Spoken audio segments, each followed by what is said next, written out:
Votre cheval est difficile à motiver ou vous trouvez qu'il n'est pas très intéressé par ce que vous proposez. Ou bien tout simplement, vous ne savez pas comment lui donner un petit peu plus d'enthousiasme pendant que vous travaillez avec lui à pied ou bien à cheval. Vous l'aurez compris, aujourd'hui on va parler des chevaux qu'on va en général labelliser comme étant mous, paresseux, un peu feignants.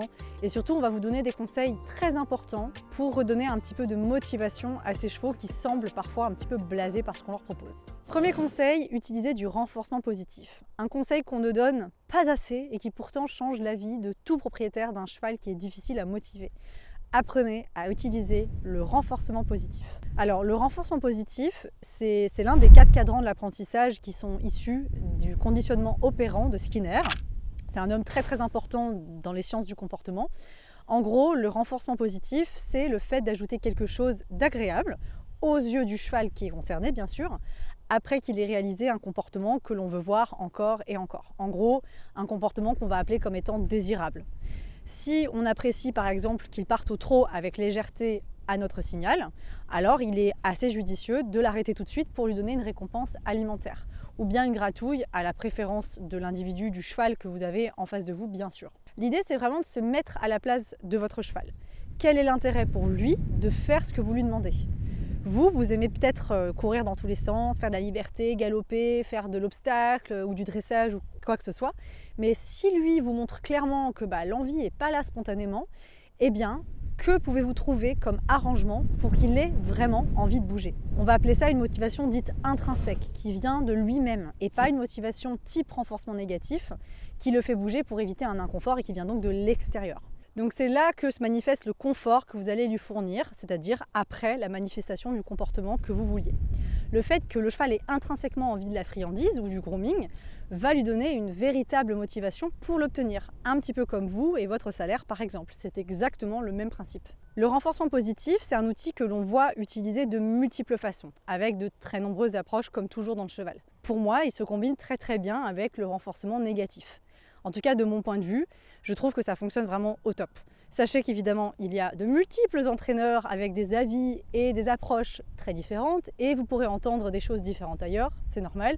Mais de mon expérience, je trouve que combiner R- et R+, fonctionne très bien et donne un sacré coup de motivation aux chevaux qui sont plus durs à motiver que d'autres. Alors, mon premier conseil est celui-ci. Formez-vous à l'usage du renforcement positif, du R+, par exemple du clicker, via l'intermédiaire du clicker, pour l'utiliser de la meilleure façon possible. Il ne faut pas négliger la puissance décuplée de motivation qui peut être déclenchée par l'usage du R+, ce qui peut aussi mener à des problèmes. Un cheval frustré parce que la récompense arrive trop tard ou avec un mauvais timing par exemple, une absence de clarté par rapport à quel comportement on renforce, un cheval qui s'échauffe un peu l'esprit, qui s'excite et qui devient envahissant. Bref, tous ces problèmes ne sont pas créés par le R+, en tant que tel, mais bien par son usage. Il faut donc s'y former. Troisième conseil, augmenter la fréquence et la valeur du renforçateur. Le renforçateur, c'est ce que vous allez donner comme récompense. Avant de continuer, n'oubliez pas de vous abonner à notre chaîne YouTube pour nous soutenir et ne rater aucune de nos vidéos. Reprenons. Donc le renforçateur, c'est les gratouilles ou la récompense alimentaire. Disons que vous utilisez déjà un peu la récompense alimentaire dans votre travail, mais vous n'êtes pas encore bluffé par les résultats qui n'arrivent pas vraiment.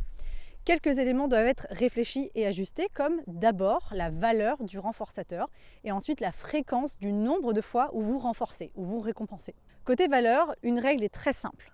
Certaines récompenses alimentaires vont être moins appétantes naturellement que d'autres aux yeux du cheval, et cette variation d'appétence va entraîner naturellement une variation de motivation. Par exemple, souvent, les chevaux trouvent une carotte plus appétante, plus sympa qu'un bouchon de foin. Sur un cheval qui va être trop vite excité par la récompense, par exemple, on ira plutôt sur les bouchons de foin pour privilégier le calme, redescendre un peu en excitation. A l'inverse, c'est vrai également, un cheval qui va être moins vite enthousiaste, on ira peut-être plutôt sur des carottes ou même des bonbons parfois, en cherchant vraiment lesquels semblent lui plaire absolument. Et on va en fait varier peut-être aussi les récompenses alimentaires pour limiter la lassitude. Il faut tester pour voir ce qui fonctionne. Côté fréquence, l'idée c'est de rapprocher fortement le nombre de fois où vous renforcez. Je m'explique. Imaginons que vous soyez en train d'apprendre à votre cheval de déplacer ses épaules, de les pousser loin de vous, pour aller sur le cercle. Plutôt que d'attendre qu'il ait totalement déplacé son bloc des épaules en faisant un quart de pivot sur les hanches jusqu'à se retrouver bien droit et prêt à prendre le pas sur le cercle, eh bien vous allez récompenser chaque minuscule étape pour arriver à ça. Par exemple, imaginons que le cheval commence à décharger son épaule externe sans même avoir décollé son antérieur du sol, son antérieur interne du sol. Et bien en fait, vous allez arrêter le cheval et le récompenser parce qu'il a commencé le mouvement. Puis le cheval va le refaire, vous récompensez, puis naturellement, il va décoller son antérieur interne pour commencer à aller le croiser devant l'autre antérieur. Et à cet instant-là, vous allez de nouveau récompenser.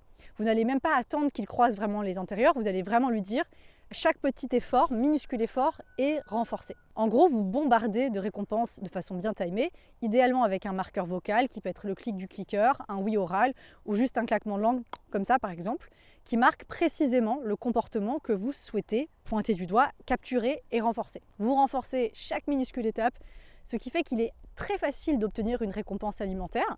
Et alors du coup, c'est beaucoup plus motivant d'essayer de faire un effort. Il ne faut pas en faire des caisses pour y arriver, et donc le cheval essaye. Alors j'entends déjà des petites voix dire « oui, mais si la récompense est facile à obtenir, il ne va plus faire d'efforts, etc. » C'est là où c'est à vous de trouver l'équilibre idéal. Vous pouvez un tout petit peu baisser la fréquence ou au contraire un tout petit peu l'augmenter, fine-tuner on va dire, jusqu'à trouver le sweet spot dans lequel le cheval est assez motivé pour essayer. Et ça, c'est à vous de tester en observant votre cheval. Le troisième conseil, c'est utiliser l'exercice du touch it. C'est un de mes exercices préférés pour motiver les chevaux un peu plus paresseux. Il vient de chez Parelli, le nom vient de chez Parelli en tout cas, et c'est tout simple. Le but, c'est de toucher quelque chose, un objet, avec une partie de son corps. Alors souvent, c'est avec le nez, avec le bout du nez, mais on peut être créatif et on peut utiliser l'un ou l'autre antérieur ou encore l'un ou l'autre postérieur. Soyez créatif et déclinez cet exercice chez vous à la maison ou encore en extérieur. Touchez les poubelles, les boîtes aux lettres, tout ce qui va passer par là, tout ce qui est touchable. À la maison, faites des petits parcours de touch it avec tout ce que vous pouvez trouver.